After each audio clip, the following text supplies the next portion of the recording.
भागलपुर जिला के नवगछिया अनुमंडल अंतर्गत खरीक प्रखंड में 2 गांव ऐसा है जहां आजादी के 75 वर्ष के बाद भी आने जाने के लिए न सड़क है और न पुल पुलिया।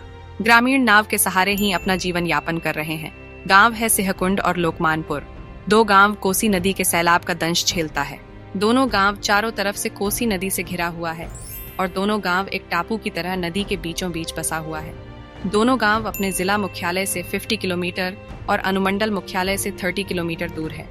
लोगों को अपनी जान बचाने के लिए खुद के बनाए जुगाड़ ही काम आते हैं। सैलाब में यहाँ आने जाने वाले लोगों के लिए नाव का सफर ही एकमात्र विकल्प है।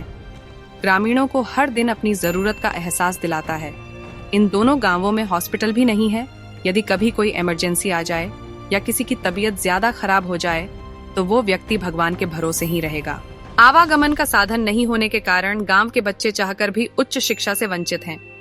यहाँ पर एकमात्र प्राथमिक स्कूल है जहाँ पढ़ाने के लिए शिक्षिका बबीता देवी प्रतिदिन 6 किलोमीटर पैदल चलकर नाव के सहारे स्कूल पहुँचती है। हम लोग को आना जाना अपना खरीक से निकलते हैं तो बाइक से आते हैं घाट से नाव पार करके तो स्कूल जाते हैं 2 कोस 3 कोस। किस स्कूल में? किस स्कूल? हजार नगर से। कितने वर्षों से आ रही हैं? 13 वर्ष से। इसमें क्या बदलाव देखा?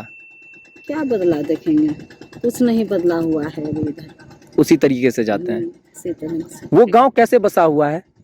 कैसे बसा हुआ है? इधर कट्टी होता है। गांव के लोग किसी तरह अपना गुजर बसर खेती गृहस्थी लेकर के यहाँ काम बाहर करते हैं। और बबीता देवी बताती हैं कि वो पिछले 13 वर्षों सिहकुंड गांव में स्थित प्राथमिक विद्यालय आजाद नगर में प्रतिनियुक्ति है। वो पिछले 13 वर्ष से लगातार इसी तरह से नाव पर सवार होकर बच्चों को पढ़ाने स्कूल जाती हैं।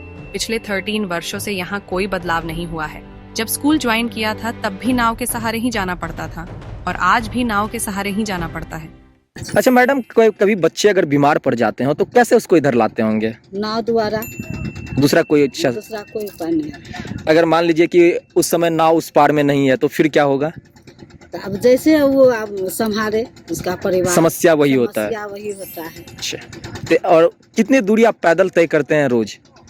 बोले तो 3 कोस 2-2.5 कोस बोलते हैं। बालू पर चलना होता है? 3 किलोमीटर। बालू पर नहीं चलते हैं, यही तो बालुए है। पूरा बालू पर चलना होता है। गांव पूरा चारों नदी के बीच में है। चारों तरफ क्या है? चारों बगल का कोसी है, नदी है। अब बीच में गांव है। बीच में गांव है और इसमें जाने का सहारा नहीं है। नहीं। यहाँ लगातार कोसी कटाव करती है। गांव के लोग किसी तरह से खेती बाड़ी करते हैं और अपना जीवन यापन करते हैं। कोई भी सरकार, कोई भी नेता आता है, वोट मांग के चला जाता है और बहुत तरह का वादा भी करता है कि ये करेंगे वो करेंगे।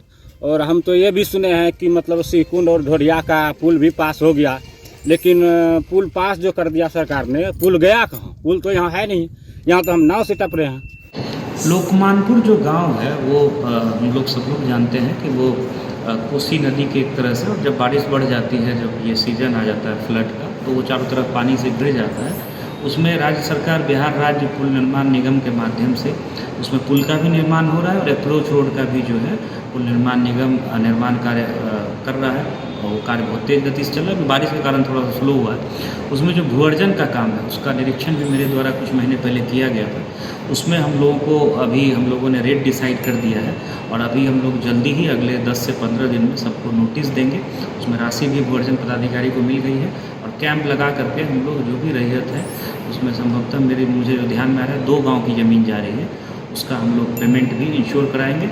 और हम लोग ये उम्मीद कर रहे हैं कि इसी साल के अंत तक उस गाँव को जो है कनेक्टिविटी मिल जाएगी। कोसी पर एक और पुल जो है वो बन जाएगा। कोसी नदी पर पुल बनने का बाद लोकमानपुर पंचायत विकास की मुख्य धारा से जुड़ जाएगी। ग्रामीणों को घंटों नाव का इंतजार नहीं करना पड़ेगा। इलाके में रोजगार के अवसर बढ़ेंगे। इतना ही नहीं, गांव के बच्चे उच्च शिक्षा भी हासिल करेंगे। आवागमन का साधन नहीं होने के कारण गांव की बेटियां चाहकर भी उच्च शिक्षा से वंचित थीं। अब पुल निर्माण के बाद वे उच्च शिक्षा के लिए नवगछिया, भागलपुर आसानी से आ जा सकेंगी। चारों ओर पानी से घिरे रहने के कारण पंचायत के कई युवक और युवतियों की शादी नहीं हो पाई है। लोग यहाँ रिश्ते करने से कतराते हैं। अब यह समस्या भी दूर होगी। इन 2 गांवों में जाने के लिए राज्य पुल निर्माण निगम लोकमानपुर गांव से विजय घाट तक 44.47 करोड़ की लागत से 456 मीटर लंबा और 8.4 मीटर चौड़ा पुल बनवा रहा है, जो पिछले 5 वर्षों से अधर में लटका है। यदि इस पुल का निर्माण हो जाता है तो यहाँ बसे 25,000 की आबादी वाले 2 गांवों का सीधा संपर्क जिला मुख्यालय और अनुमंडल मुख्यालय हो जाएगा।